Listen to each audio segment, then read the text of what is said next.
All right, I will call to order a regular meeting of the Wellington Board of Selectmen. It is Monday, May 15th, 2023 at 6:32 p.m. The first item on our agenda is Pledge of Allegiance. If you all join me in saying pledge. Pledge allegiance to the flag of the United States of America and to the republic for which it stands, one nation, under God, indivisible, with liberty and justice for all.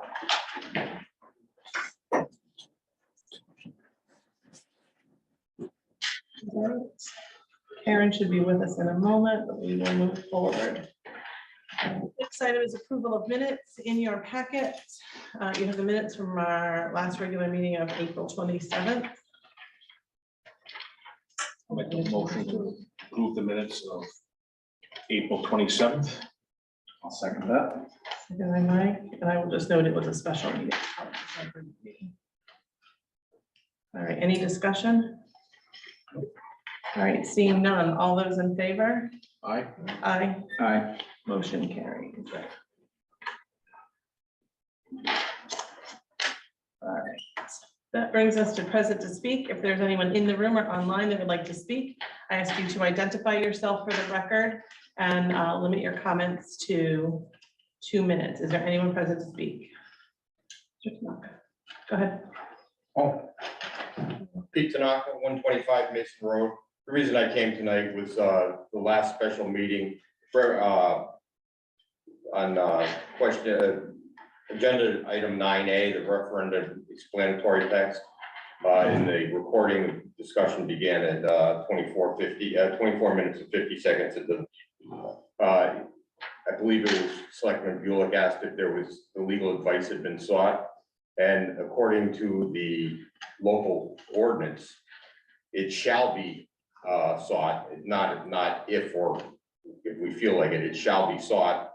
And then I believe the first selectman said that she didn't know that there was in writing. One of the legal principles, which I've always been taught, is that if there's no documentation, it didn't happen. So I'm hoping that someplace the documentation was made and is available. There's also some question as to whether that information was privileged. And I believe that the town is the client to the attorney in this question, and there is no privilege where the client cannot hear the advice of his own attorney. So I don't believe that that should be a problem.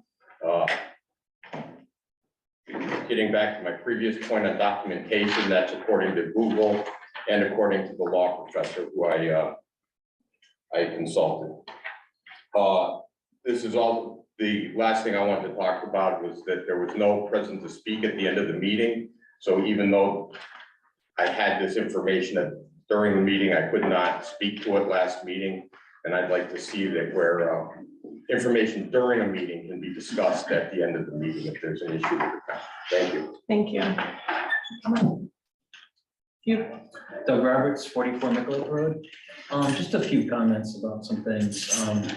I noticed that the participation for the last budget referendum was under 15%. And I was wondering if the town could improve signage or make it easier on the website to find information. It seems like a sign by the transfer station and maybe describe what is being voted on could help get the message out, because it seems like there should be more than a 15% participation rate, especially when we had close to 40 at the March 28th vote. And one other thing is, I'm not sure if you're familiar. I looked at niche.com. They rate schools all over the country. And Connecticut ranks 5th in what we spend on per pupil K through 8, 5th in the country. The average in Connecticut is $17,400 roughly per student. So Wellington is $22,878 with the current budget.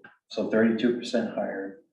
And if we include that $1 million that was allocated to the SBC, it could increase that ratio or that cost per student to $25,400 per year.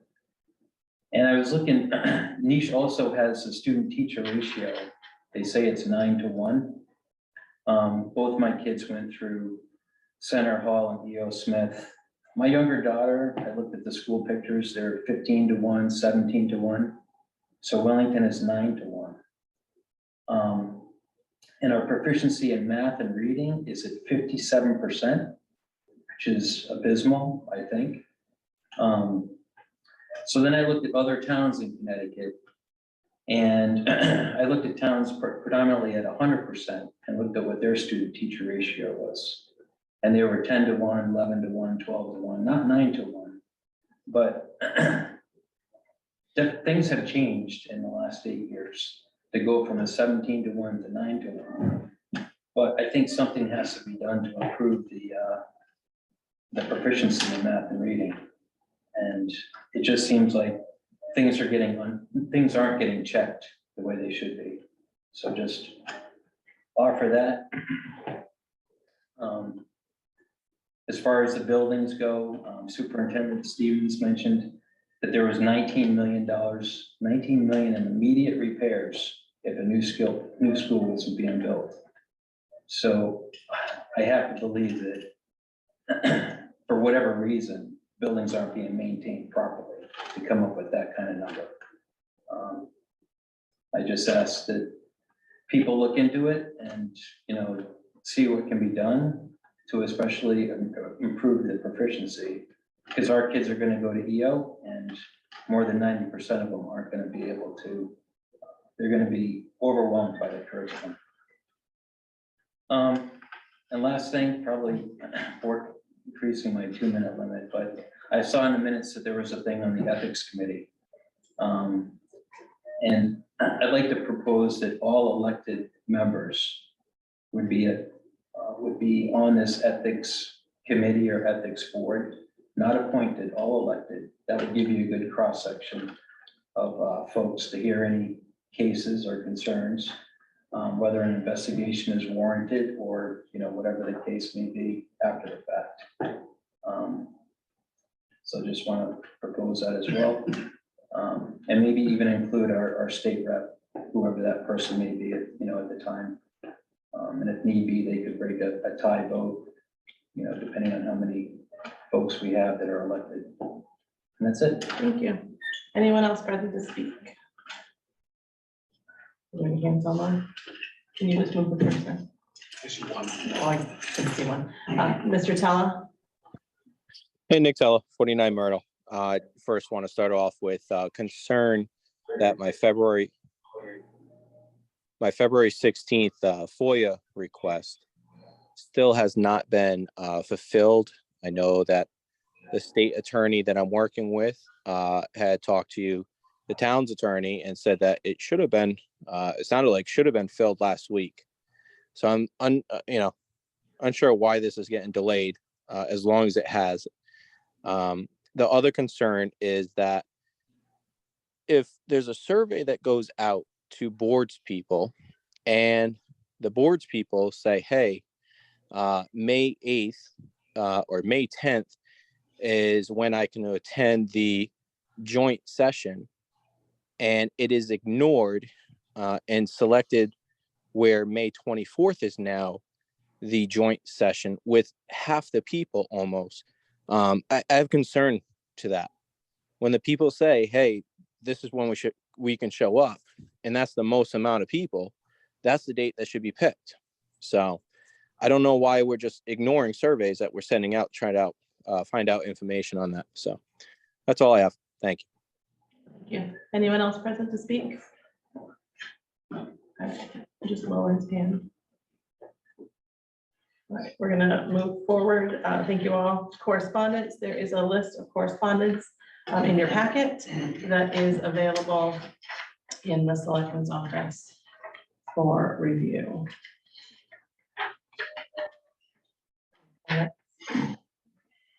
Move on to status updates. I'll start with the FOIA request that was mentioned. That is with our attorney, and it is now a legal matter with a complaint filed with FOIA. So when I have something further for the board, we will share it in that manner. If I could, to speak to the comments about the Board of Education concerns, I certainly encourage residents to take your concerns with their performance directly to the Board of Ed as well. We certainly hear those. And I will just say that the $19 million in repairs is identified repairs from a 2017 study. So that's where that 19 million came, not from lack of maintaining, but things were identified as what would need to be done. And that's where that figure and those items came from. So I want people to be reassured that our buildings are being maintained actively, certainly with limited funds. So they're prioritized with this, from the superintendent working with his administrative staff. So I do want people to certainly know that items are being looked at on a regular basis, but that 19 million was from an identified list. So I believe Superintendent Stevens has said there are things he was going to bring forward as they need to be done. And then comment. As they need to be done. But some need to be done, right? So it's up to the Board of Education to determine when that needs to be done, but he'll be bringing those forward. For the SBC, there will be a joint meeting. There'll be an in-person meeting on May 24th at 6:30. To the comments made, we have to legally warn meetings, so we have to have response from folks in a manner of time in which to do so. If the response does not come in on a Friday, we cannot have a meeting on a Monday, cannot properly warn a meeting. So although there may have been, he's obviously privy to a survey that did not include him, to dates people were available.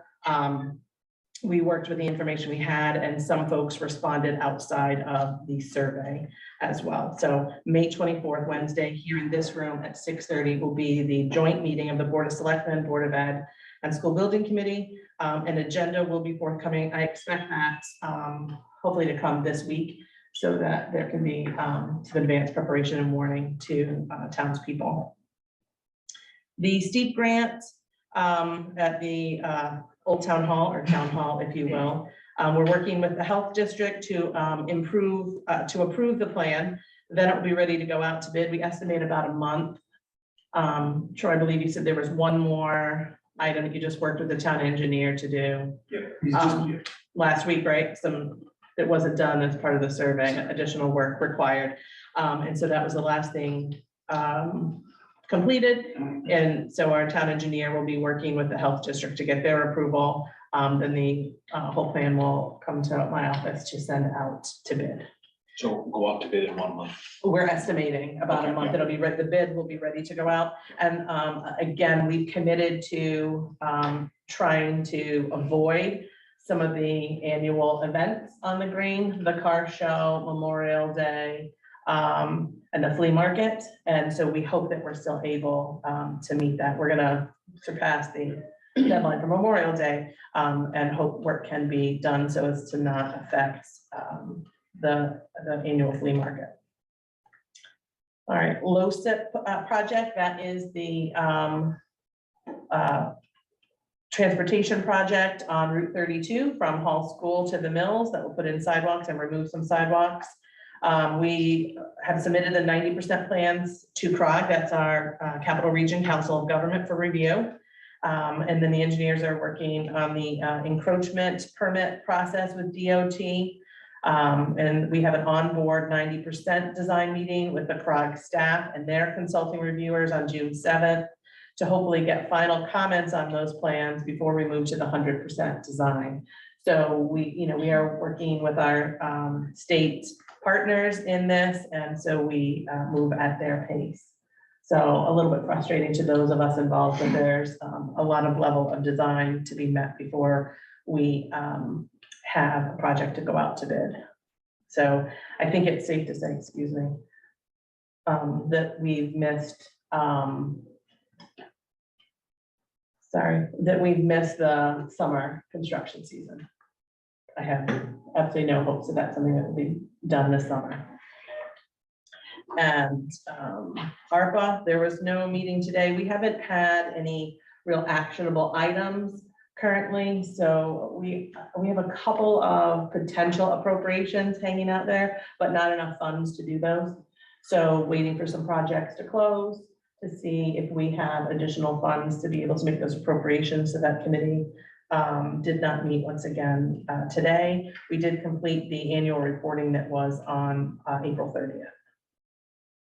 For staff updates, I was hoping to tell you that we had assistant land use agent position interviews today. However, we still do not have viable candidates.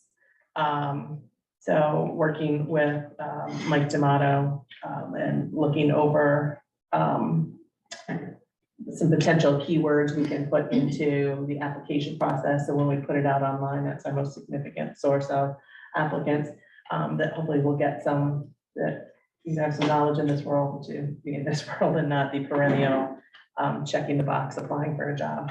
And tomorrow we'll be holding first round interviews for the Parks and Rec director. You have in your packet grand list update from the assessor. And again, this was after the Board of Appeals. She completed this just after we finished meeting last week. So you can see this isn't a little bit easier to read language than the first document she provided us. So for reference, the net taxable grand list after BAA was an increase of 3.5% or $16,327,363. And that should produce an additional just over $510,000 at our current mill rate. So you can see 2/3 of the increase in real estate was from the opening of the Love's Travel Center. Sorry.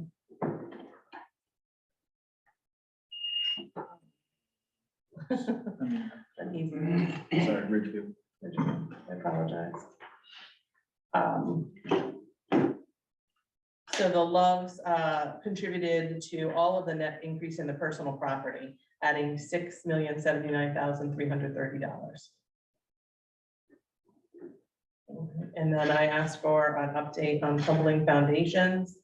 We had in 2022 for this grant list, we had 3 new applicants with impaired foundations. That caused a reduction in $352,480. I'm happy to say there's still a lot of work to be done, but 26 properties had their foundations repaired that added almost $1.8 million. So the net change was $1,436,823. So right now, total number of properties with impaired foundations is 46. The total number of replacement foundations in Wellington is 82. So again, a lot of work to be done, but we're certainly moving in the positive direction there.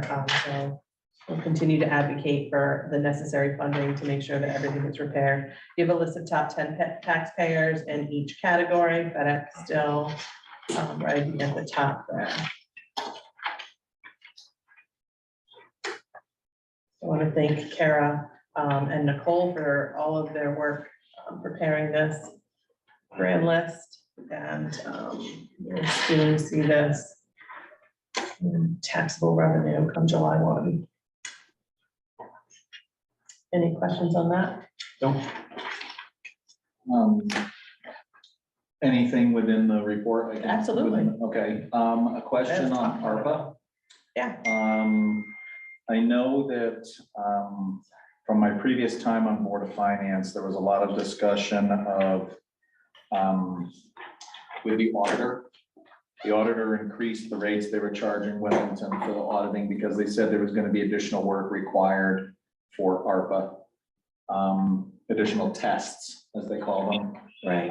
to make sure that we're compliant with the rules for the ARPA program. So do we have any, do we know if the financial office has any understanding or expectations of what that will be and what kind of an effort that's going to be? And if so, should we be preparing the ARPA Commission to try to set up their closeouts of all these projects to be best ready for that audit? Sure. I don't have any solid answer to that. That's a good question for Donna. Nothing came about in this year's audit. I would anticipate next year there might be more checks of that work because we had an increase in spending in this current fiscal year than we did in the first year. And so Donna is part of this is one of the reasons why our business manager sits on the ARPA commission, for that specific reason, so that she can work to make sure that the processes we use match all of the accounting needs. And so they're very specific ways in which we close out the funds and say where they would go back to, and done as part of all of that reporting. So I don't believe there's anything So she should additional. be pretty well Yeah, she prepared. helped us align all of those things from the beginning. Okay. And so I believe we are in good shape as far as the reporting that we do and the data by which we're using for that reporting. Now, when we get to the audit process, that's a good question, and we can pose that to Donna, see if she has any sense of what that will look like, and that will happen come December.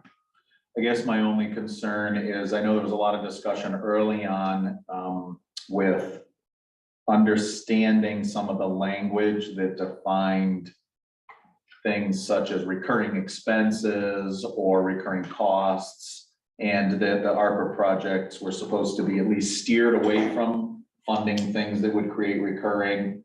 But there was a lot of discussion about what exactly that meant and what was sort of operational versus an ARPA project and all that. And I just want to make sure that we're in a situation where either A, we feel like we've interpreted it really carefully, so we aren't going to have a hiccup in the audit, or B, we have some money held aside so that if we accidentally applied a couple of things to ARPA that is not supposed to be in ARPA, we would have the money.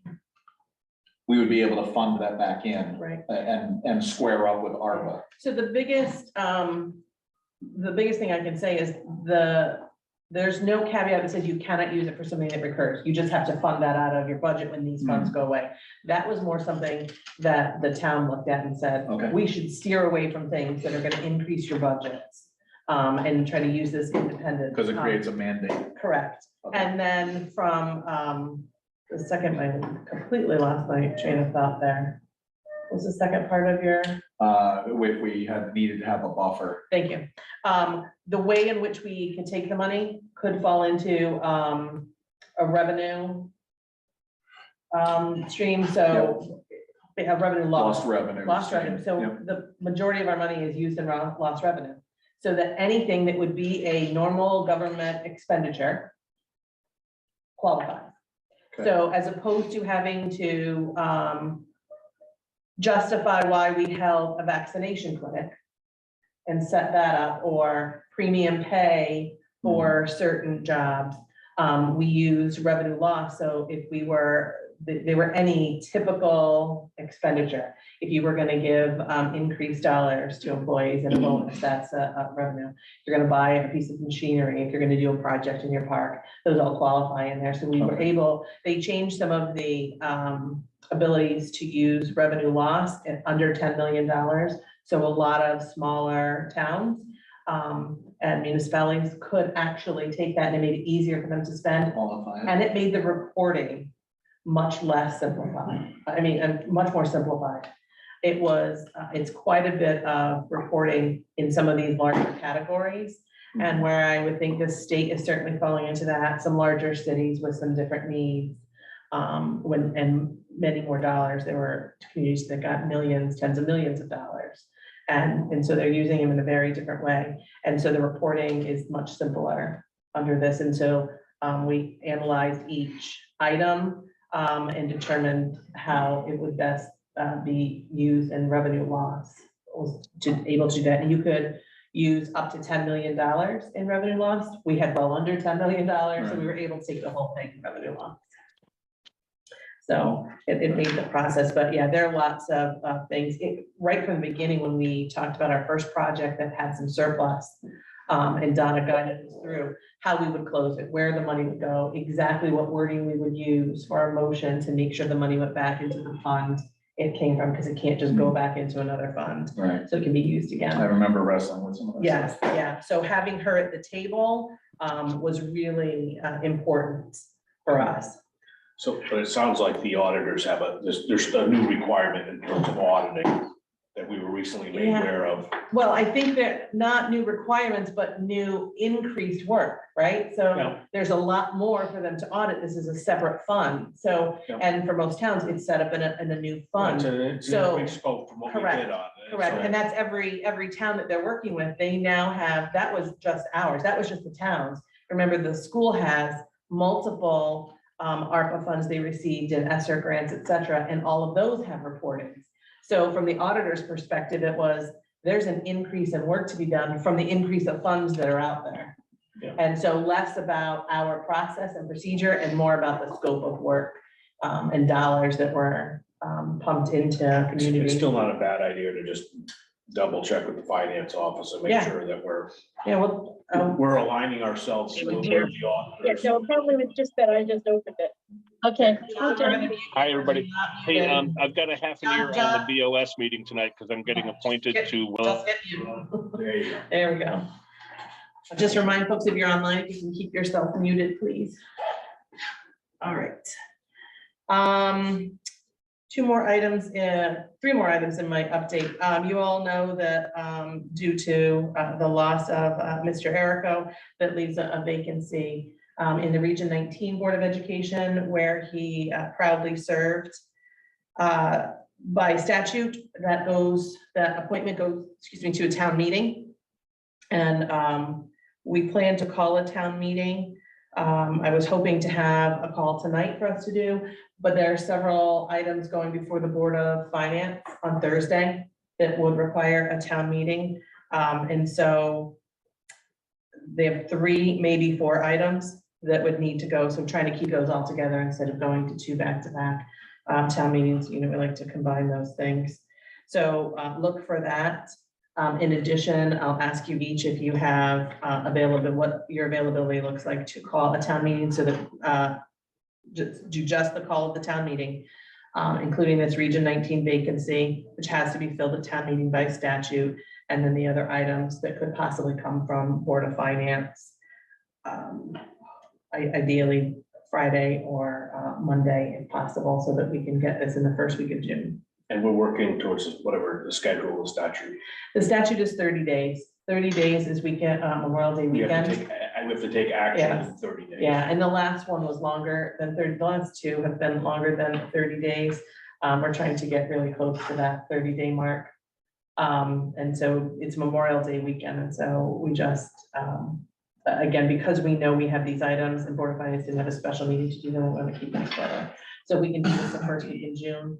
The hardest part is having to put it in the newspaper and giving us that time. So if I can just clarify, Yeah. what you're asking is right now is if we have availability this coming Friday or next Monday Correct. for a special meeting to call the Yes. town meeting. Okay. One item, call the town Call the town meeting. meeting, right. This item and the other items, the questions will be dictated from motions made at Board of Finance.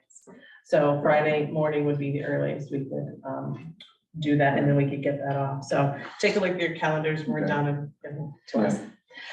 I just, short update, and I don't know that Chief Moore is on this call or anyone from the fire department. I have spoken with Chief Moore about the mold remediation. As we said before, he's kept in constant communication with my office about the situation. They did get the building cleaned out, thanks to Troy Public Works for assisting getting the dumpster, and got that cleaned out. He is looking at approximately $35,000 need just to do the remediation. That doesn't put anything back together at all. That's take the walls down, the electrical, on the HVAC that needs to get done there. And so he'll be going before Board of Finance on Thursday. That's one of the items that could potentially need a town meeting, depending on where the funds come from. My last update is on the budget.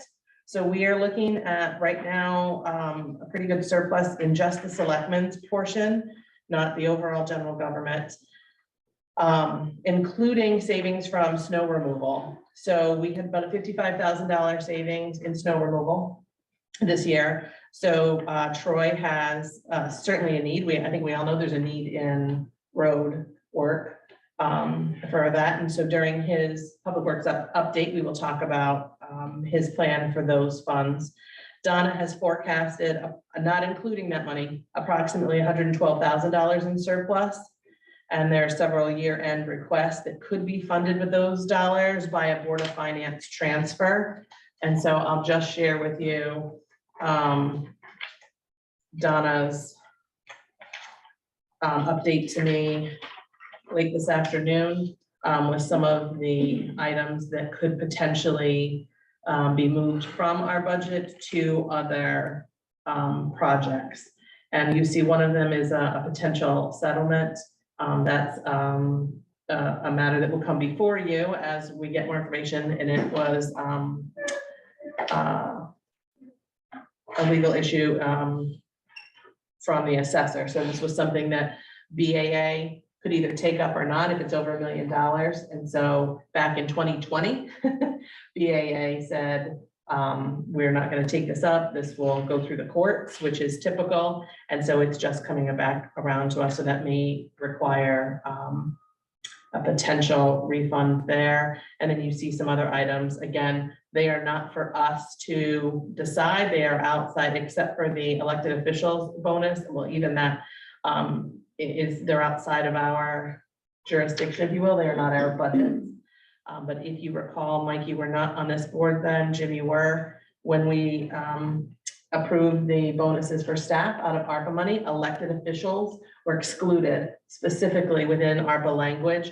So we made a motion as a board, a unanimous motion, that if there was funds left over, we would give the same amount to the 2 registrar voters and our town treasurer, who are all elected as department heads. And so you see that $6,000 represented there.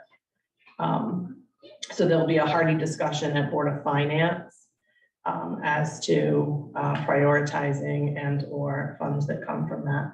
And so just reminding, you were both on the Board of Finance, so I know I'm preaching to the choir. The Board of Finance has like bottom line authority over departments, but not department line. And so again, while there is a savings in the snow budget in a typical year, we would look to return that. But we know we are deficient in the funding of our roads, and with the cost of these projects skyrocketing, Troy would like to be able to get something checked off that list and utilize this money to do so. So he's going to bring us that plan, and all that requires is a transfer within his budget. That does not need Board of Finance approval, but he's going to come before us to talk about it. So kind of, you know, our input and blessing, if you will. All right, any question on those last updates or comments? You're welcome. Okay. A lot going on, especially as we get close to the end of the fiscal year. That brings us to Public Works. Troy. Sweeping's still going on. We should finish up tomorrow. There's no breakdowns from now until tomorrow. The grading of the dirt road should be all set tomorrow too. We dug up the Old Town septic with the engineer. We needed some different elevations and some exact locations where the tank was. Meeting him out there, there's 2 maple trees that need to be removed on the side of the building or come through. So those will have to be removed. We serviced the grader, we patched holes around town. We fixed the sewer line at the dog pound. Last time we did that, it was a Y where it came down. It was the fern coal met the pipe on the outside. It was split and it was jammed up. So we replaced that. We picked up wood around town from our contractor that's been cutting down dead ash trees around town. We still do the trash at the park twice a week. And it's pretty much it. And the it's not really a septic at the Old Town Hall, it's a septic. Right? Yeah, it's basically, it's like a tank. It's an old metal drum more than anything. And So, a real septic is going to yeah. replace that. Okay. And then, No, go ahead. okay. So there is some $55,000 left over with the snow removal money. 25,000 of that I would like to put into the catch basins. Half of them were cleaned last year with the money, and if we could do it this year, or it's going to happen, that the basins will be 100% cleaned with that money, and then the rest of the money I would like to put into Polster Road. There's a paving over there, I have a little bit left in my asphalt budget with that combined and a little bit of money for next year. We could pave that road and have that road complete from the truck stop to the line. So that's the plan that I would like to get that money put into that to actually fix the roads instead of using it for something else.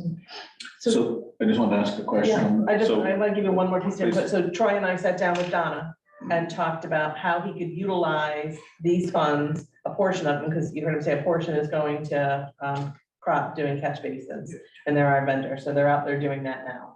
And how we could utilize the rest of it in order to do the work. And the way to do that is we'd encumber the dollars by June 30th, and the work would have to be done by about August 10th, ideally in July.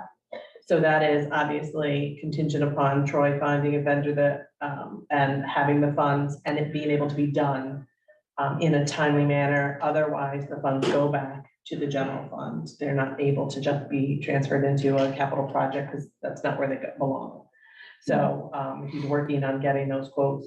We would have liked to have had that for tonight, but as you can imagine, everybody's busy too, so. There's quotes for the paving or quotes for the catch basin? The paving project. For the paving project. Paving project. All right, Mike. So Mike, yeah, I just wanted it to be clear. So what you're talking about for close the road is at the cut line where the truck stop finished their remake of the road. From there down around the curve, down to the bridge at the town line. Yep. Okay. Yep. And that's just an overlay, right? No, that would be grinding.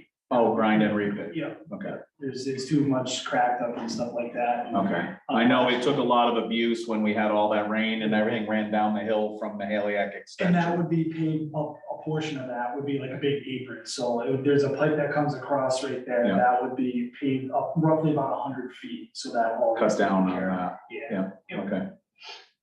Thank you. So, and if you recall, that was one of the projects on the list that Troy brought to us when we started our paving discussion at about 800,000.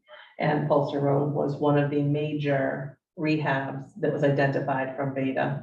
So being able to get that done and still the chip sealing that you had planned for next year, but utilizing some of this money to do it.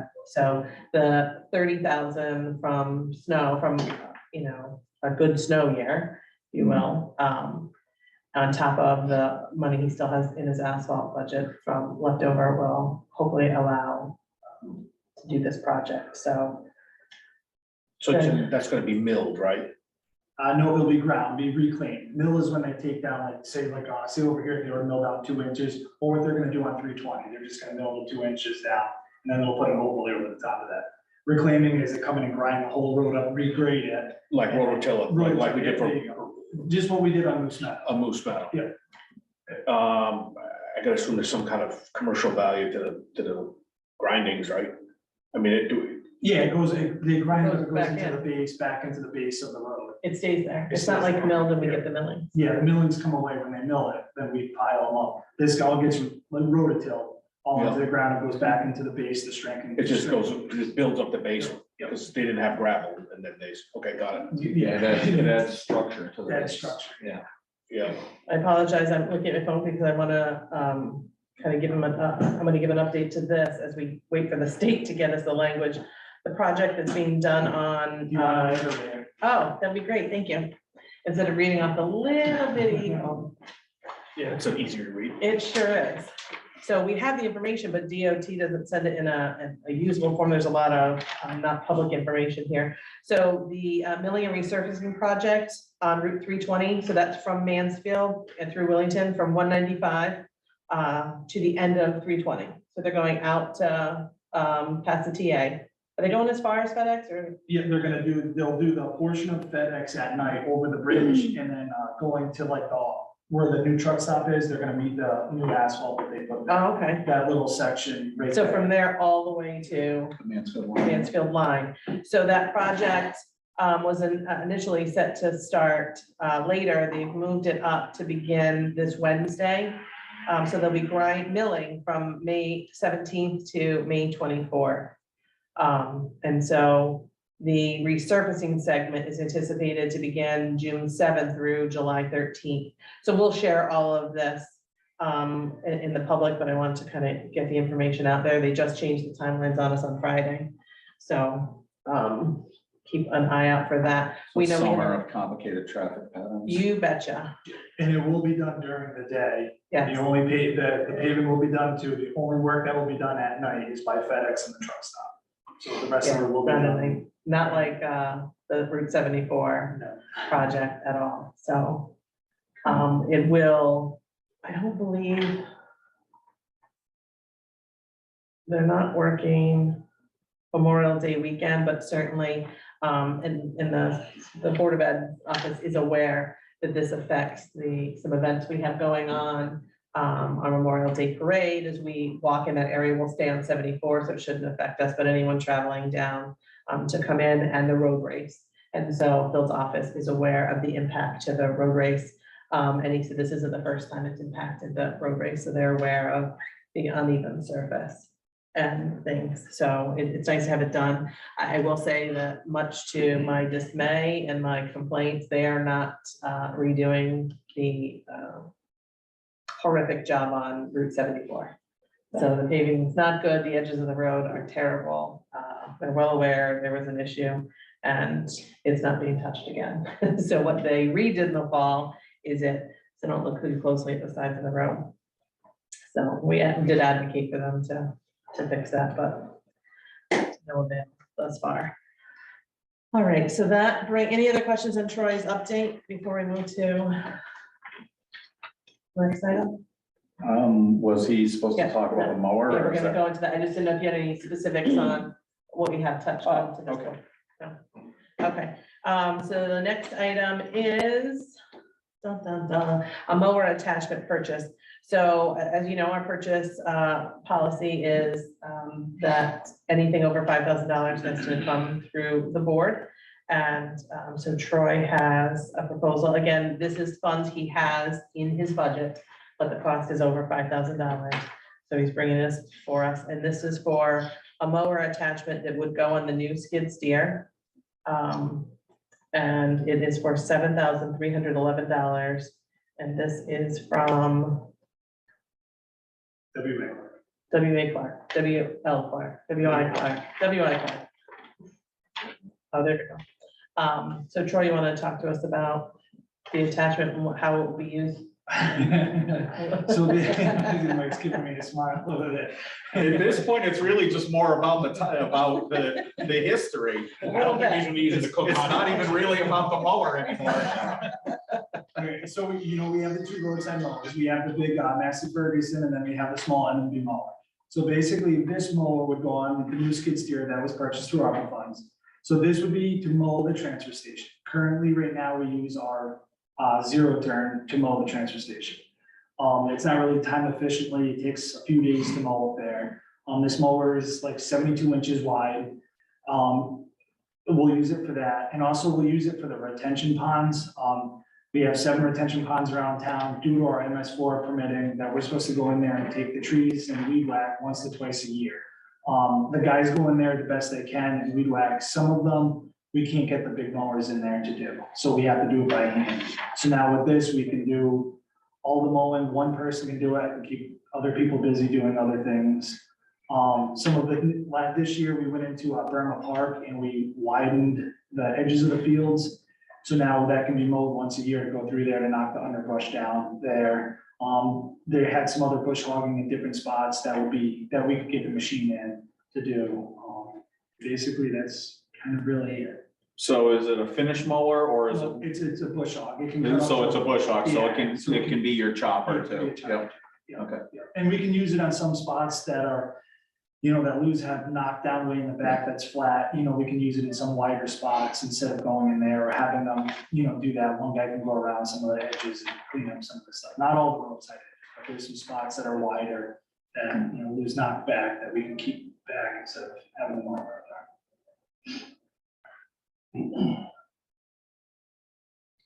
Now, to answer my question, I was wondering why you buying another mower, but it's bush hog. there. Now we're good. So make a motion for discussion. So I will move the purchase of a 2023 John Deere rotary cutter attachment for $7,311 from W.I. Clark. Second. Discussion. We've had this discussion at multiple places, Board of Finance. Seems familiar. Yeah, ARPA, my office. Troy's well aware that while he has funds for this now, these may not be things we can continue to maintain, and he's well aware of that. But this is not an additional appropriation, it's funds within his budget, and staying in line there. And so, I think the use of it is good, and it, certainly will free up, man hours, to move to another project. And so, all right. Seeing no other discussion, I will call for a vote. All those in favor? Aye. Oh, I thought you were going next. Aye. Aye. Motion carried. All right. Sometimes we go Yeah, from one to the sometimes we other do. end. Go last. She was wondering if she was gonna be a tiebreaker. You never That's what know. it was. You never She was wondering if know. I was. I didn't know where it No. was going. Hey, we're laughing about it, so that's a good. All right. Thank you, Troy. Next item, new business. So we have a couple of appointments. The first is a reappointment of the Housing Authority Recording Secretary. Brenda Sullivan has been a long time recording secretary for the Wellington Housing Authority. And so I will happily move to reappoint Brenda Sullivan as Housing Authority Secretary for a term beginning July 1, 2023, ending June 30, 2024. Second.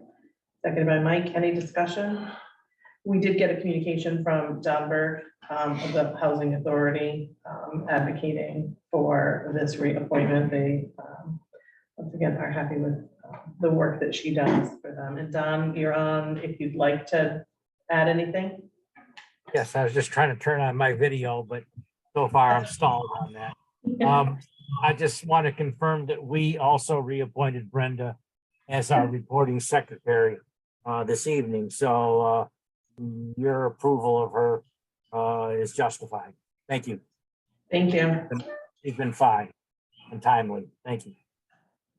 Thank you so much. All right. Seeing no further discussion, I will call for a vote. All those in favor? Aye. Aye. Aye. Motion carries. All right, the next appointment is for the Water System Advisory Council. Karen, we don't have the letter. Oh, do you have that? We received a communication from Connecticut Water that we do not have a representative on the Water System Advisory Council. Oh, Don, now, you're on camera now, Don, just in case you didn't know it. It was created back in 2014 through a memorandum of agreement between Connecticut Water and the town of Mansfield. It specifically describes when the board will meet, and that it was noted that Wellington has not appointed a representative in recent history. And so the council has been meeting infrequently, typically twice a year, and give us some language on the appointment. So I am willing and asking to be appointed to this advisory committee. So before you, you have a draft motion of such. All right. I'll make a motion to appoint Erica Wyszynski to the Water System Advisory Council, known as WSAC, for term beginning 5/15/2023 and ending 5/15/2025. Is there a second? I'll second. By Jim. Any discussion? So they meet twice a year? That's or what they've been, thereabout? yeah, once or twice a year to provide local input. And this came from the memorandum in accordance with the terms of the water supply definitive agreement from January 21st, 2014 between Connecticut Water Company and the town of Mansfield. The parties have agreed to establish a water system advisory committee to provide local input and ensure communication and collaboration relating to the water system, system improvements, local planning, economic development, water and land conservation, and environmental stewardship. And so the Connecticut Water, the portion of the Connecticut Water System is on Depot Road and comes up to 32, feeds in the village. there, the Hall Church area and to Hall School. So it's a small portion, but certainly deserves our representation. I just know in the past, we had questions about hydrants and testing and flow rates, and we were always wondering about that, or we're paying for a report, did we ever get a report? You'll be the person that we will complain to now, and you can take That it is to the meeting. correct. And you can say, hey, where's our flow rate report? I'm Let's just, go. listen, Look at fire. Since we're paying for rental on those Right. hydrants. I think you all know, Yep. a longtime resident I am very close to and was very fond of, needed and loved to know all that information. We never had the answers. So I will proudly ask those questions, even if it's one meeting a year to this body, so that hopefully we can get an answer to the town. So. All right, seeing no further discussion, I will ask for a roll call vote. Jim, Aye. Mike, Aye. Abstain. Motion carries. Thank you all. Because what's one more meeting? All right, and the last appointment we have tonight is for the Wellington Sustainable Energy Committee, or WISE. The WISE Committee has been dormant for some time, certainly since prior to COVID, and there's been some renewed interest in getting this moving. So we are working with members whose terms did not expire to talk about reappointment. Karen's been reaching out to those members. Don Berg is a member of that committee. He's not the chair. He's happy to tell us he's not the chair, does not want to be the chair. But John Tian has asked to be appointed to the WISE Committee and help revive the Sustainable Energy Committee that's well needed. So I will make a motion for discussion to appoint John F. Tian to Wellington Sustainable Energy WISE Committee for a term beginning May 15th, 2023, ending November 4th, 2023. Second. Seconded by Mike. Discussion. John is on the call. John, I don't know if you wanted to speak to the appointment and your interest. It is not required, but welcome. Sure, I'd love to. When I saw that the WISE Committee was in need of more members, I decided that I would step up. I'm a lifelong sustainability advocate. I work in the solar power industry, and I think that I can bring a lot of good knowledge and good ideas to this committee. And I'd love to see some, see it get resurrected, basically resuscitated. And let's move forward. Great, thank you so much. All right, any other? What's the charge of this committee? I was just gonna ask, what does WISE do? Okay. Just Don, I don't have that in front of me. Don, can you answer to what the charge of the committee is? No, Actually, No. We have been hard pressed to find some solid documentation of the town clerk's office. This was stood up prior to the current town clerk. So she's working diligently to locate all of the records. We found members and their terms and working from there. So I don't want to lead you astray with incorrect language, but working on sustainable energy. I would think that it would be an advisory committee. I don't know that that a committee like this should really have, any ability to enter into contracts or anything along those lines. I think it would just be advisory. That I can safely say it is merely an advisory committee to the Board of Selectmen. Yeah, that's what I was looking for. Yeah. I forgot to mention, when I lived in Milford, Massachusetts, I was chair of their Renewable Energy Advisory Committee for about 7 years. So I come into this knowing, kind of what I'm doing and what I'm up against. Thank you. All right, any further discussion? Seeing none, all in favor of the appointment? Aye. Aye. Motion carries. I want to thank John and Brenda for their continued service in different levels. And so thank you for your willingness to serve. That brings us to item B of new business, which is awarding the cleaning bid. We have a 2-year contract for cleaning services. The contract is for cleaning the town office building, Public Works garage, those are on a weekly basis.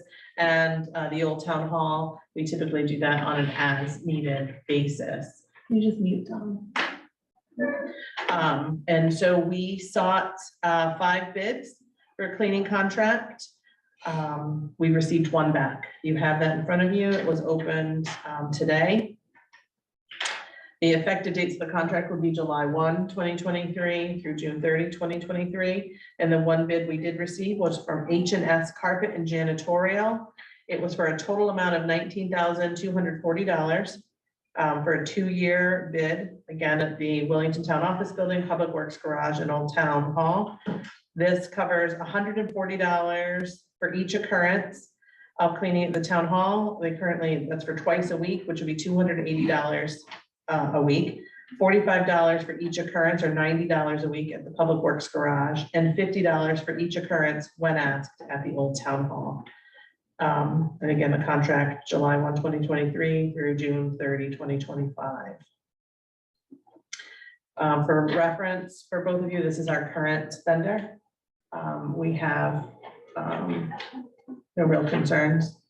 I will tell you, this is a 15.63% increase. The cost of supplies has increased drastically since this bid went into place. We did work with them during this current contract to negotiate a potential increase in cost. And they certainly had asked for a lot more than we were able to offer, but that will bring the cost from I believe it was 16,640 to 19,240 annually. So we had in our budget that just passed accounted for a 5% increase, 5.1% increase.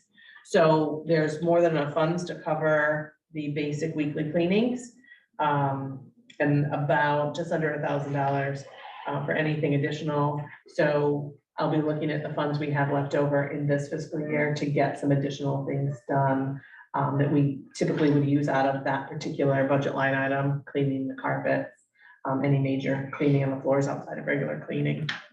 So there's enough money in the budget for the base. That is correct, yes. And we typically, pre-COVID, maybe twice a year, we'd have them clean the old town hall. And so there's still be enough money to cover that on top of the regular cleanings. So with that, I will move to award the cleaning service contract to Burt Hamilton from H&S Carpet and Janitorial Service LLC for the contract period July 1, 2023, expiring June 30, 2025, per their bid of $19,240. I'll second. Second by Jim. Any discussion? All right, seeing none. All those in favor? Aye. Aye. Aye.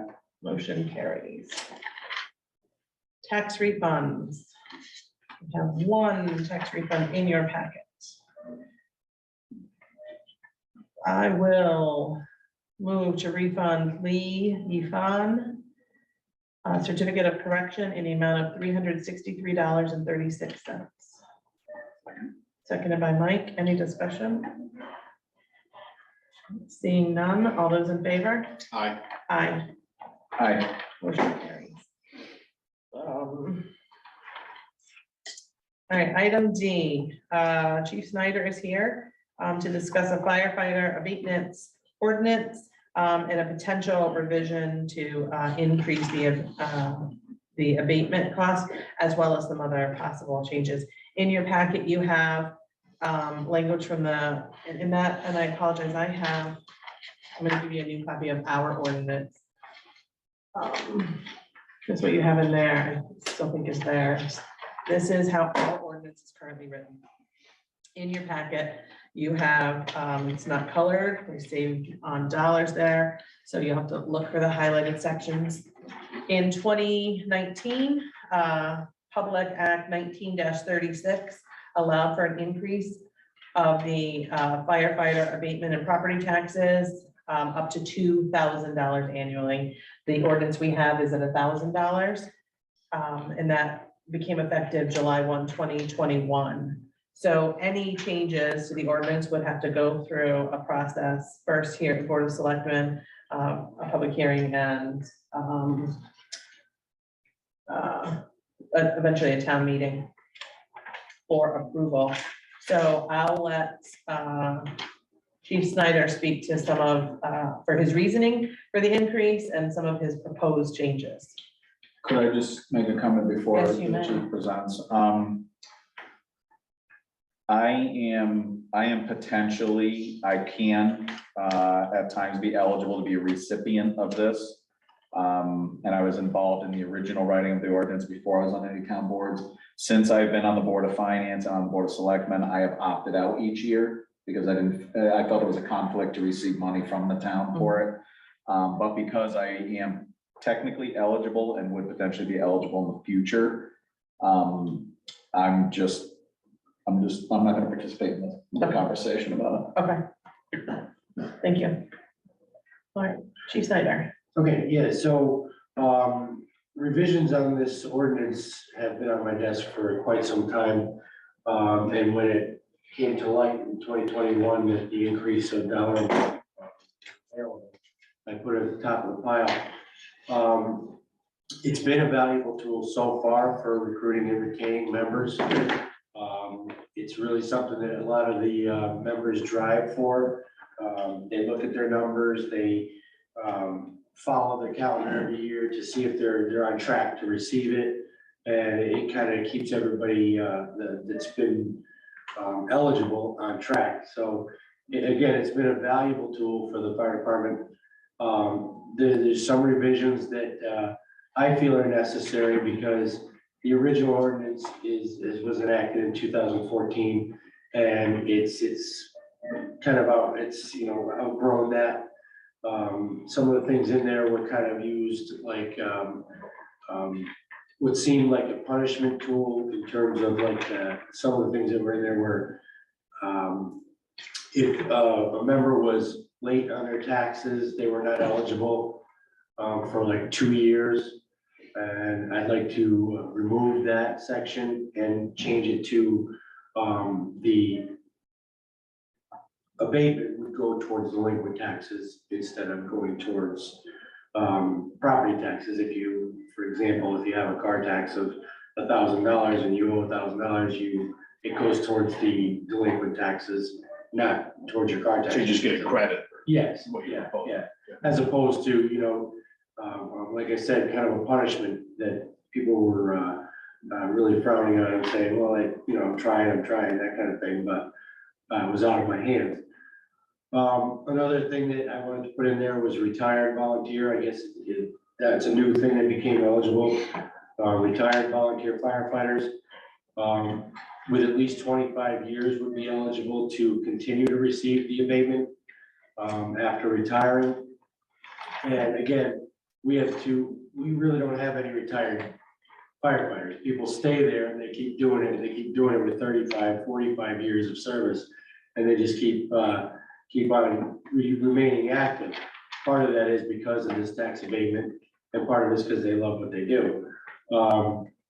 So again, if somebody puts in 25 years of service to the fire department and volunteering for the town of Wilmington as a firefighter, it seems relatively fair to let them continue on with the tax abatement.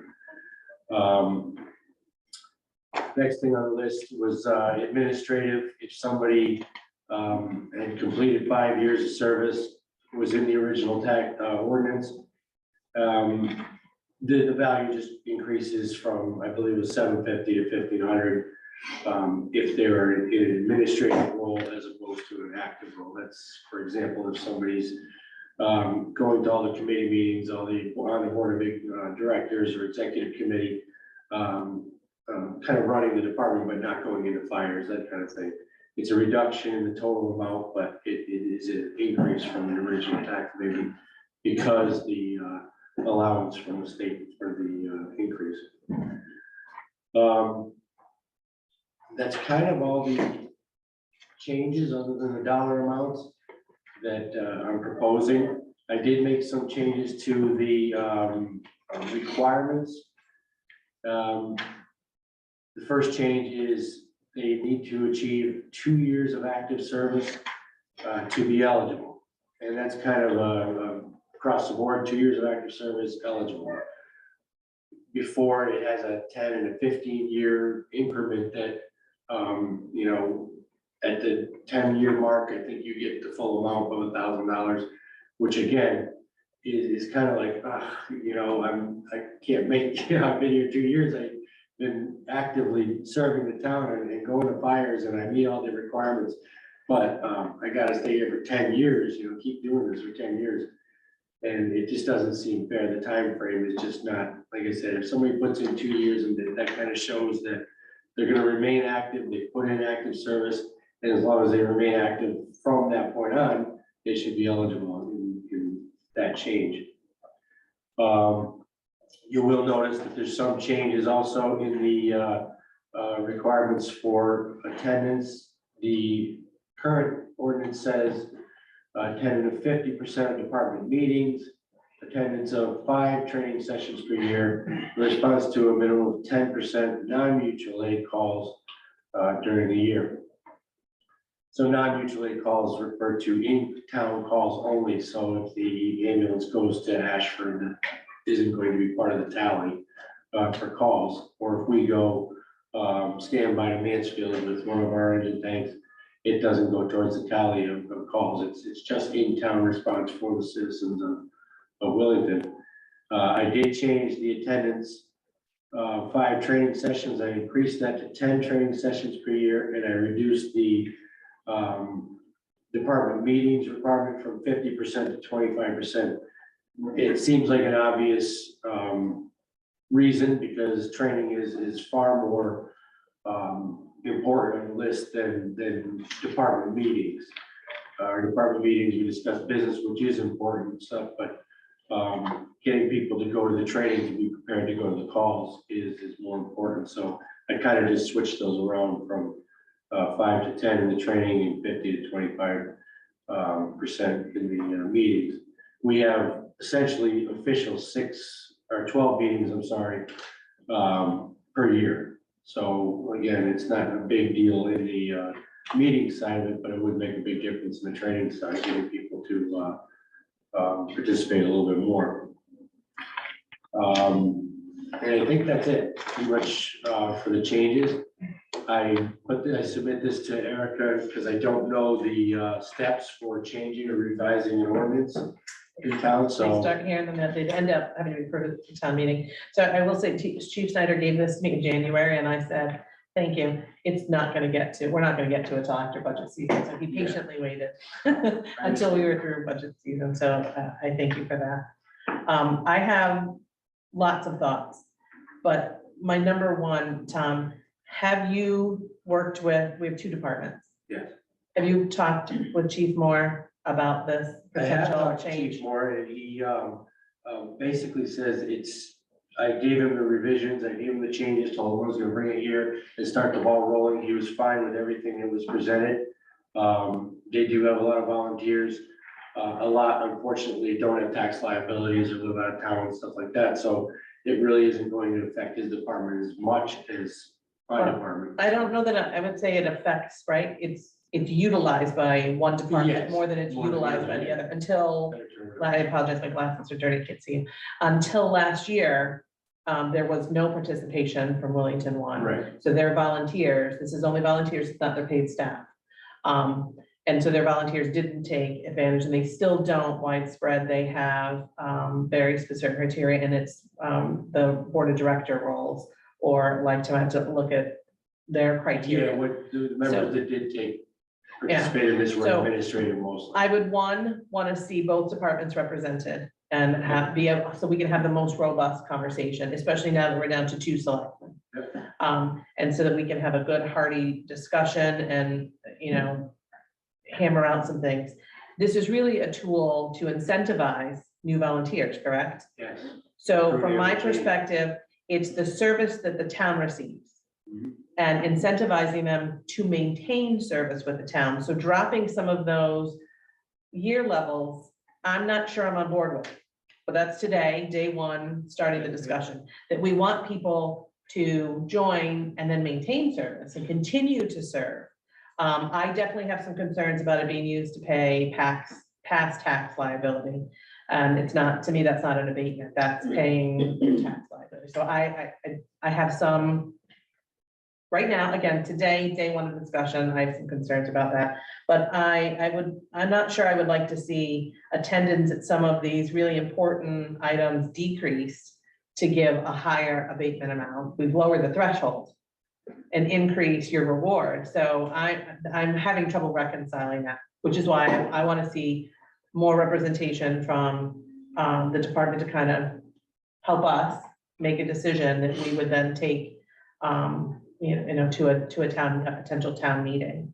So one of the things I have concern with, and I'm reading all the language and I want to go back and read the references to it, is how to handle the retired volunteer, because you said we don't retire volunteers. Right. So how do they technically qualify, and make sure we're using a standard qualification for folks Yeah, that's in this great. manner? It's new to us as well. Correct. We have to come up with something. Yeah, and how that works, and in identifying.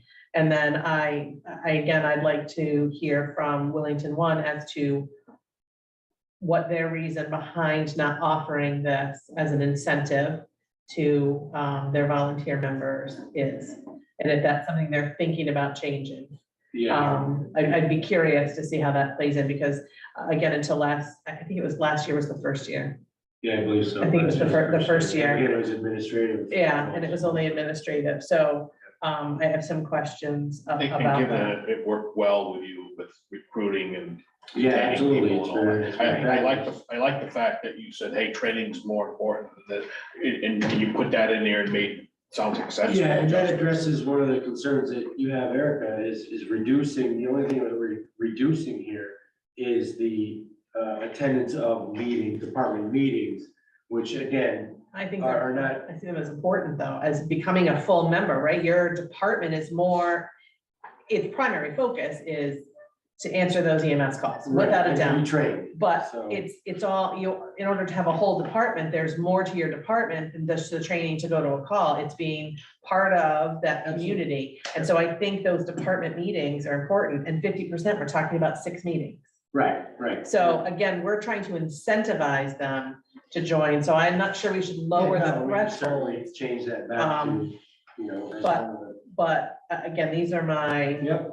first off the cuff, my opinions based on just something in writing and not good discussion. So Yeah, if I can address your concern as well about the only 2 years of service to be eligible. yeah, It would be 2 years of service to be eligible, but then you have to meet all these requirements and maintain active status to keep it. So you reach that point sooner, but you have to keep it. I mean, year 3, if you're not active, you're not eligible for the tax abatement. So that's kind of the way that's the way it is right now anyway. Even if you've been there 30 years, if you don't meet the active requirements and the requirements of the tax abatement ordinance, you don't get it. correct. So And it's again, vetted again here when it gets to the town hall. If someone, you give us a list of who you believe based on the criteria are eligible. And then we actually go through the town clerk and the assessor are part of this, the assessor and the tax collector are part of this process. And to me, that one of those key components is the being up to date on taxes. Again, I think it incentivizes, right? So, and I can. I'm happy with our tax, whatever our tax. Yeah, it says that they've had to be go back 2 years current on their taxes. Yeah. And then they had to stay current in order to receive the abatement. So I really, again, I want to have a good discussion on why we would suggest to the townspeople it would be best to change the ordinance to cover tax. It's a tax abatement as opposed to paying a tax. So if you got an abatement last year, and then now you're using this year's abatement to pay the taxes last year, we already lowered your property taxes, and then you still weren't able to cover it, and now you're using next year's to pay that. I think there's a slippery slope there and not what it's intended for. Again, this is a way of giving something to those volunteers and encouraging them to join the department and assist in serving the community. yeah, I'm basically trying to get the most out of this to attract people. Mhm. attract people to the department, recruit and retain members, and I'm basing it on a lot of feedback that I got. Right. And there's been a couple of people who, again, have missed the tax abatement because they were delinquent on taxes by a couple of days, and then it had to go 2 years, and then it had to go through a tax cycle, so it was 3 or 4 years before they even got eligible for the taxes. So it's really, again, something that we can go back and forth on to maybe find a happy medium in this. And like I said, this is the first suggestion based on the most attractive to pull members in and retain them. So what I'll ask is I'll reach out to Chief Moore and ask if he can either attend our next meeting or weigh in with some comments and thoughts and come back. If you'll go through it, because again, it's just two of us, so I don't need to ignore you, turn my back to you. Understood. Go through it with some suggestions you have, some questions that we might propose at our next meeting and have a discussion on this. I think it will be at the next meeting. We have quite a few things that may be on that agenda, so maybe one more, but we'll communicate with you so that you can both The be next there. regular meeting. Well, the next regular meeting right now, I can tell you already have several things, but if something gets pushed off, then we may be able to have room to have a discussion instead of, because I don't want to limit us, right? To, just a little bit, we'll talk about it more, but we're all just digesting this and hearing it for the first time. There was a lot of work and a lot of thought put into the ordinance the first time around. And I've been clawing through all of those documents and how we got to here. And if any of the questions that came up the first time around are different in this proposal and not really, and just see if we can take in some nuances. Again, any ordinance will go through a legal review as well. We want to make sure we're meeting all the requirements and do that. So hopefully it'll be in our June 5th meeting. If not, I would think June 20th. Okay. Okay, but if you can, if you have any comment or questions that you need, you want to pose to Chief prior to our meeting, if you can send those to Karen. So we can put them all together and send one communication. I'd like to have, To them. also like to see some input from Wellington One, I definitely because want to, the mix hear from could them. change, or is changing, might be Yeah. changing. because we're creating an ordinance for both, whether they're using it or not, it's available to both. So I definitely want them part of the process. And I think the original draft that was presented to us was done by Chief Snyder. So I'd be curious to see where the other department stands in that and if we need to do some alignment. So I'd like to see them work together. Do you have another meeting of your emergency efficiency committee? We haven't put it together yet, but yes. So I think the next meeting of that committee, this would be a great item to talk about Yep. together to bring one solid I'll have Peter plan put it on the to agenda. us. So yeah, I think that would be a great use of that efficiency portion. So, all right. I appreciate Thank you. opening the dialogue and starting the ball Yeah, rolling. no, that's great. Thank you. Again, it's a great way to incentivize folks to, who maybe are on the fence about thinking about service to the town in this capacity. So. All right, Thank you. thank you. All right, old business. Ethics policy discussion. We had a little discussion last time. You're back in. Little discussion last time. I know you were toying or you had some concerns about some aspects of it. I just want to remind you both that in the draft that I shared with you, was talking about the makeup of the committee. And it was something that I've been wrestling a lot with, and I Yeah. have some new thoughts. on it, Okay. but- And for a point of reference, in May of 2017, this topic was the last time this topic was brought up. It was brought up prior to that. This is the last one that I found. Similar discussions, wrestling with the similar concerns. And, the gist was, we can handle these things as they come up on our own. So there was hesitancy then of forming a committee, but the establishment of there was concern about a commission at that time. And so I think we're still wrestling with that. The proposal here is an ethics commission would consist of 5 members and 2 alternates who shall be electors of the town. No more than the bare majority of whom shall be from the same political party. That bare majority is set by state statutes. Each member would serve a period of 4 years following the establishment. No official or employee of the town shall be eligible to serve on the commission, and vacancies, we would have to determine how they were filled. The draft we took from was a town that had a charter. Most towns in Connecticut have a charter. And no, again, no member shall be an employee. No member of said board shall hold or campaign for any public office. So if you were a member and you chose to suddenly campaign for an office, you would become ineligible for that. I know there was some discussion by residents who spoke, concerned about this being from one political party or the other. And so to the comments made tonight by Mr. Roberts, this could be elected. We said it was made up of electors. We just haven't discussed how those would happen. So election would not be a bad idea as opposed to an appointment. I think that would probably be the best way in my mind. And that would serve the political aspect. Mike, you have some new thoughts? Yeah, I just was looking at what some other towns have done, trying to figure out towns who are already doing it, how they've wrestled with it, and assuming that they've been doing it that way for a while, hopefully they've had some success or they would have modified it. I know that's assuming a lot, but, and it's similar. This particular one is the commission shall consist of 5 regular members and 2 alternates. No more than 2 of the regular members may be affiliated with any one political party, and the alternate members may not both be affiliated with the same party. At all times, at least 1 regular member and 1 alternate member shall be unaffiliated with any political party.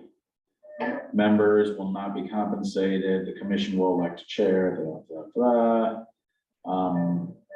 Members and alternate members must be residents of this town, as opposed to saying electors, which is not exactly the same thing, but close to the same thing. Well, Property right, owners. no, an elector Property is owner not a of the property owner. That's an Property owner of elector. the In order to register to vote in a town, you have to live in that town. You have to live here to be an elector. Property owners can vote in referendum, anything that affects dollars in town. You vote from the grand list. An elector is someone who's registered to vote. So in this particular town, the example I took from, they don't have to even be registered to vote, they just need to be a resident. Cannot be employed by the town, cannot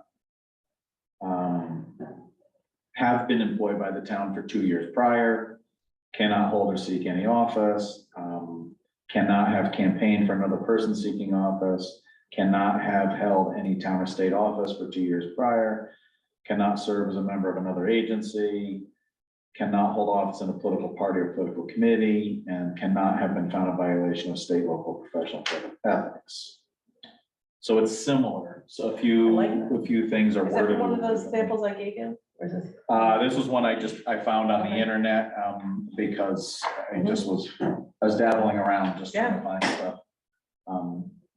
Any town we might know? Just remember, make sure I'm in the right town, because I looked at a lot of them. Glastonbury Town Council is Yeah, and the I- beginning of the, And I think we got about 8 of them, and I don't know that that was one of them. I like and that. they do have some differences also because they have a charter and they have a town council that appoints these people. Mhm. And they require a high majority on their town council to be appointment. It isn't a simple majority. So that there's hopefully more support for whoever the people are that are going on this. Obviously, that's different It's from what we very have different here. with only Yeah. 3 people. Yeah. I do like the 5 members and saying no more than 2, and I was waiting for you to finish to see how they would fill in that 5th seat and saying they have to be an unaffiliated voter. Hmm. And so I think that helps with some of the concern about political.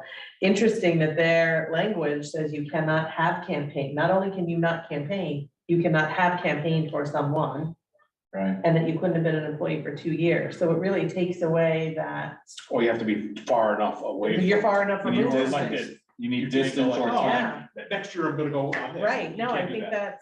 I think that goes to some of the concerns That's with interesting. folks that, setting this up is setting us up for failure, right? The idea is to have a solid base. Now, do I have concerns about people willing to sit on it? I sure do. Yeah. But, I still think that without a commission, it makes having a policy very difficult. Where do people go with their concerns? Right. They're just comments made, and hopes that there are things to do, and then there's really no solid accountability, so.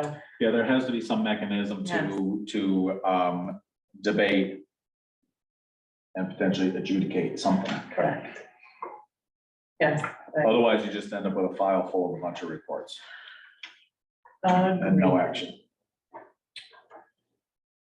I would you two like me to email you a copy Yes, of please, this? I would love Yes, to have please. that. Okay.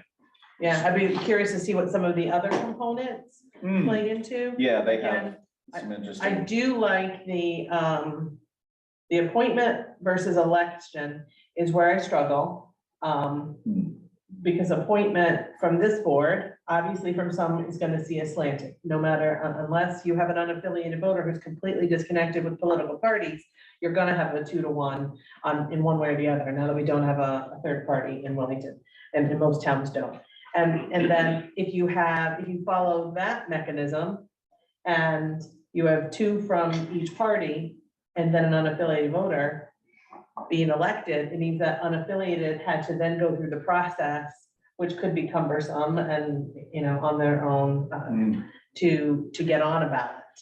So that gets. And a town like Glastonbury has 35,000 people to draw from. That is correct. Also. Correct. And we do not. We do not. And I think we all feel the struggle of getting folks to participate in this very public process. And this sounds like a way of getting more in that process. So some more things to toss around. I still feel very strongly that if we're gonna have a policy, it has to have some sort of commission. And that's where I keep seeing in past discussions, that's where the hangup has been and why it's kind of died on the vine. Right. So, go back to the fire discussion and the lack of, concern about a fire commission. And that's what stalled things with our fire departments, moving forward with that method. So it's all doable, but yeah, send that to us and maybe I'll put some of those into the draft and change the draft and then share it with you and see what that looks like. Sure. Okay, and any other comments, send them to Karen so that we can get them into the draft. Thank you. All right. Item B, the emergency notification system use policy. So I have a very small update. I have reached out again to our vendor and have not gotten the next step from them, which was the training videos for us to find the pieces that apply to us. Okay, I've asked twice for that now, so I'm going to remind him again. So I don't. you want to share your contact and we'll have Karen. Oh, May sure, have more time to absolutely. start. Hounding Yeah, them and see what we can get from the town. side. Sure. Okay, Yep, absolutely. as I just voluntold her something. She's very effective. Yes, I will forward you the email conversations with him. All right. That brings us to, I meant to add something to my status report. Are either one of you opposed to me going backwards in time a bit? I'm not opposed to it. We can make an official motion. if you No, the discussion was specifically around the item regarding explanatory text. So what we talked about was the ordinance versus the legal.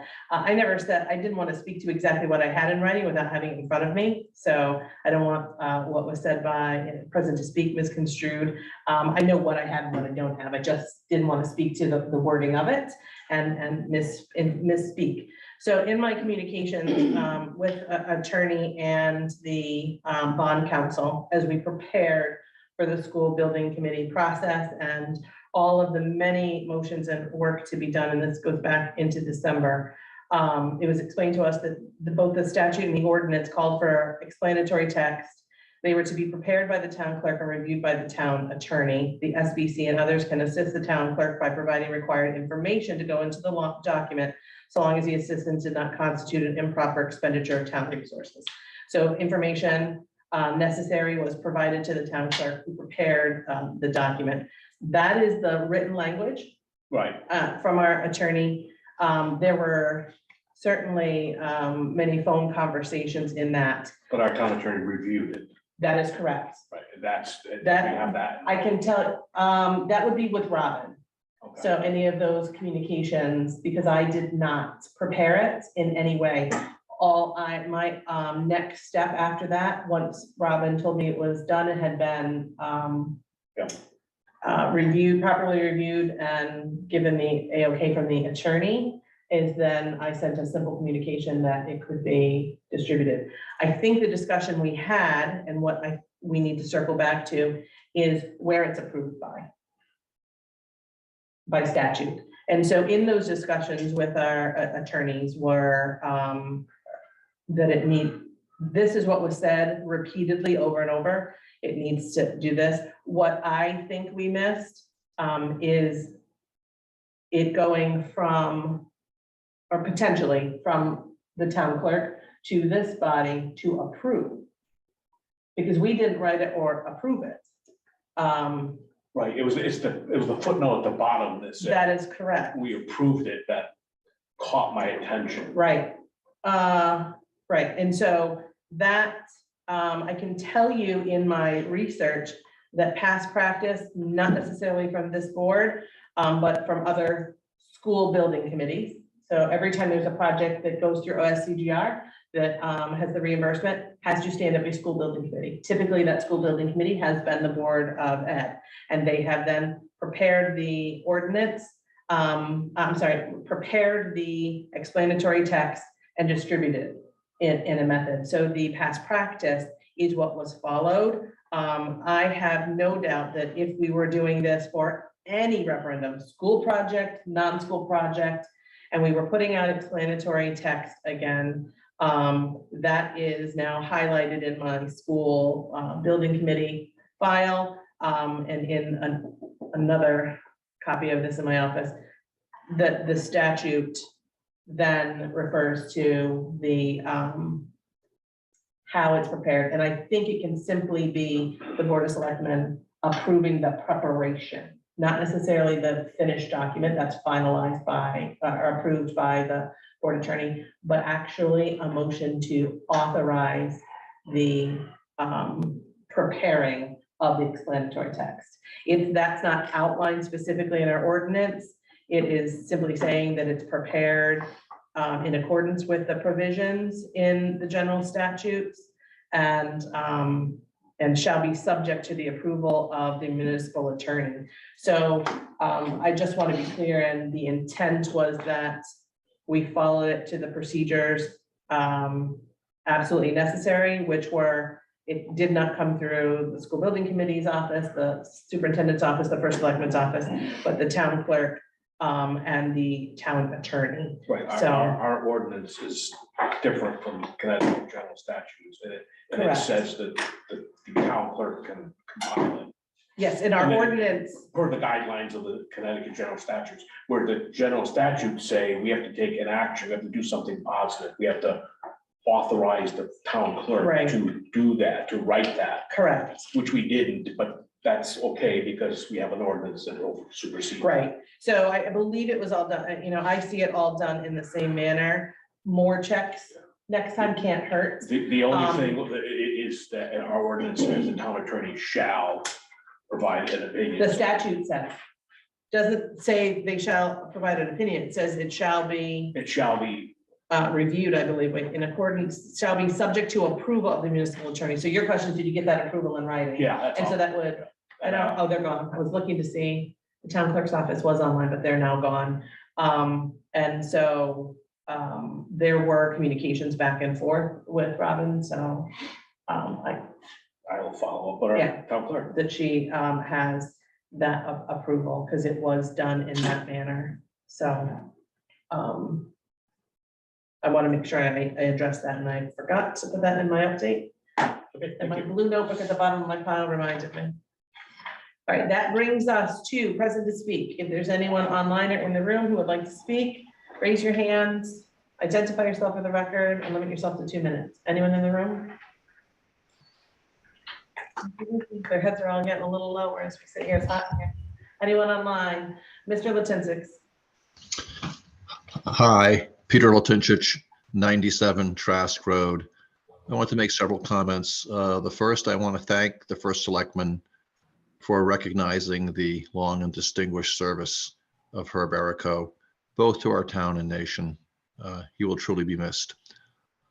I also wanted to agree with the first selectman regarding Mr. Roberts' comments earlier, that our schools have in fact been maintained.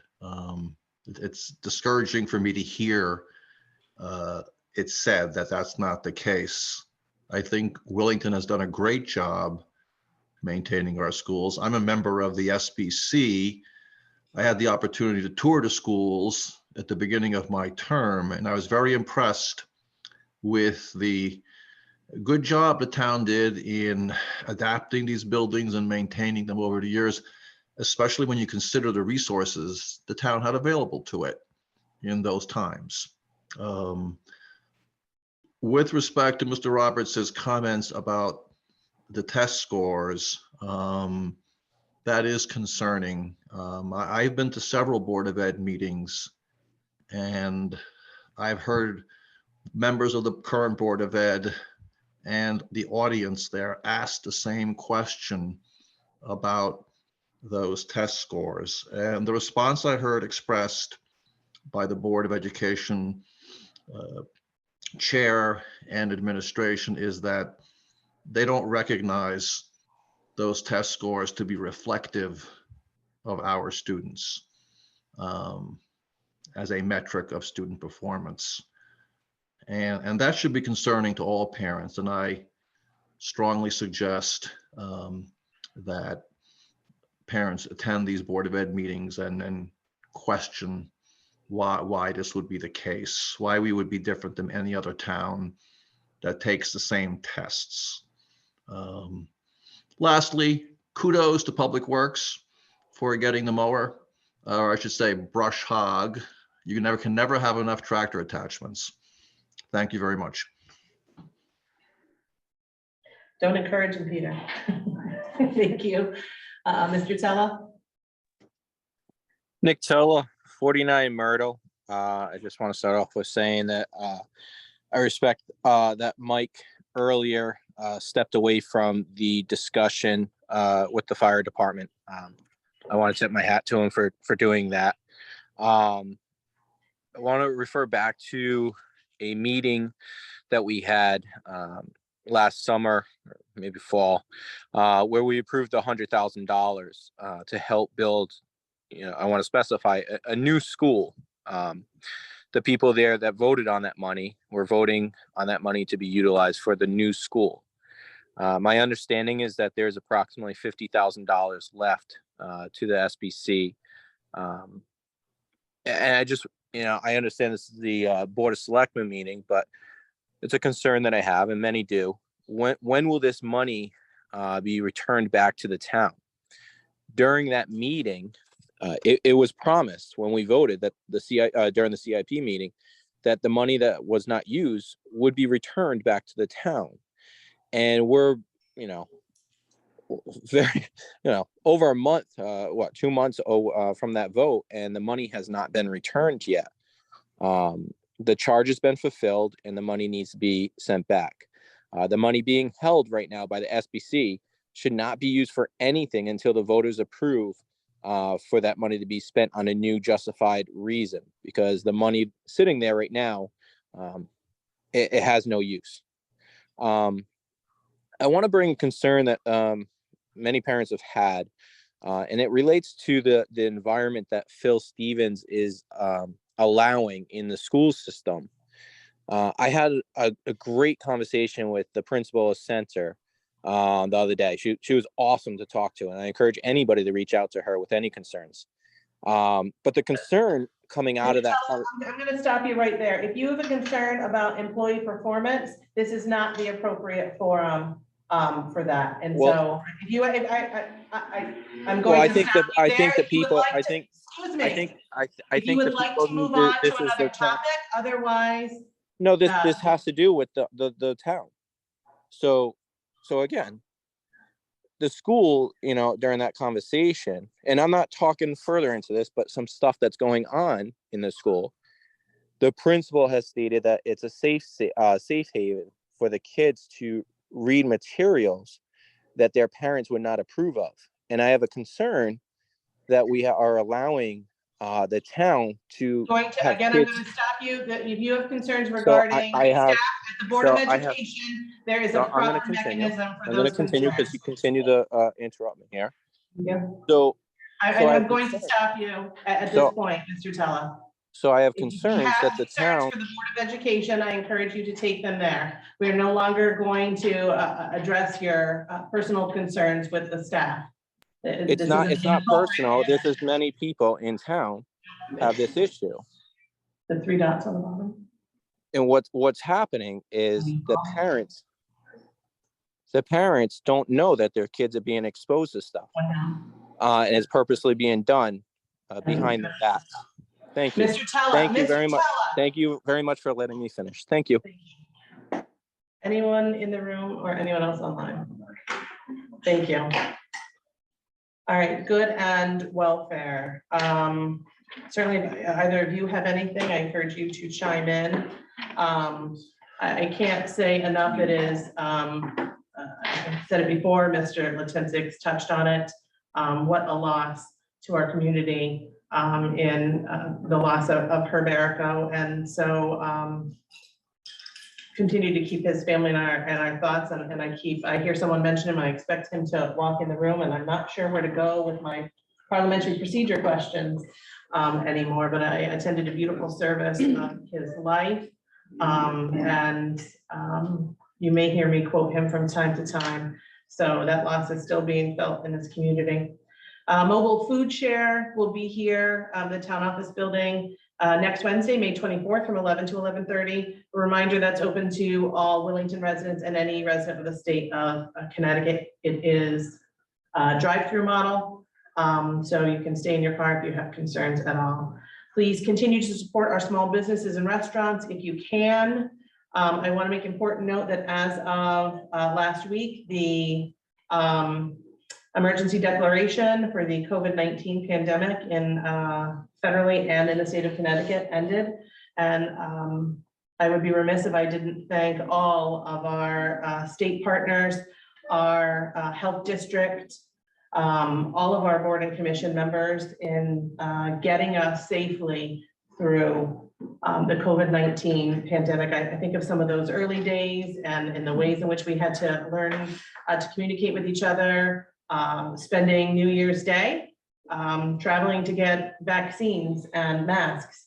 And then in less than 24 hours, our fire departments coming together to put into place very safe drive-through models to get those items in the hands of our residents, putting together vaccine clinics to keep people safe. So it's been a long 3 years, and I'm proud of the work that folks in Willington did. So to each of you who had a part in that, thank you. Willington Day is May 27th at River Road. I have heard from Melissa McKinnon, who's our office has, they're in need of volunteers. This cannot be a successful event without the community. As such, this began as a community event, and in order for it to continue that way, we need folks to step up and help. So if you're able to help in any way, reach out to Melissa, reach out to my office. And that's May 27th at River Road, and want to see it be a great day to showcase all things Willington. The PTA Fun Run is the same day here at Center School, May 27th. The Memorial Day Ceremony and Parade will be held Monday, May 29th at 8:30 a.m. on the green. So thank you to Karen and Commander Degata on their work bringing this important ceremony to fruition. A reminder that June 30th, the tax office will be closed to the public so they can end the year and prepare for the next fiscal year. I'd like to take time to congratulate our sanitarian from Eastern Highlands Health District, Holly Hood, on her upcoming retirement, and thank her for her many years of service and wish her well. I'm sure she'll find plenty of ways to fill her days, but her her service to the That town. will be a loss for the area too. It is a big loss for sure, so I want to recognize that. We have an April update from Troop C. We had a total calls for service at 284. That included, from Small's writing, 16 accidents, 15 criminal investigations, 0 burglaries, 1 larceny, 198 non-reportable matters, resulted in 3 arrests. For motor vehicle enforcement, we had 58 total traffic stops, 1 on-site DUI, 1 arrest, 0 misdemeanor summons, 26 infractions, 9 written warnings, and 23 verbal warnings. I had the opportunity to go out with Meals on Wheels last week and assist in delivering meals to some residents in Wellington.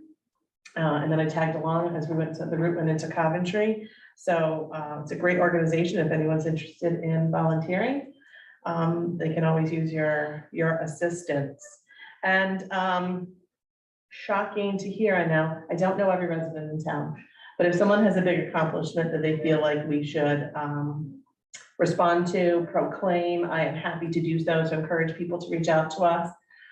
We seem to have a little run on residents reaching age 100, which is an amazing feat on its own. I met another 100, almost 100-year-old citizen last week.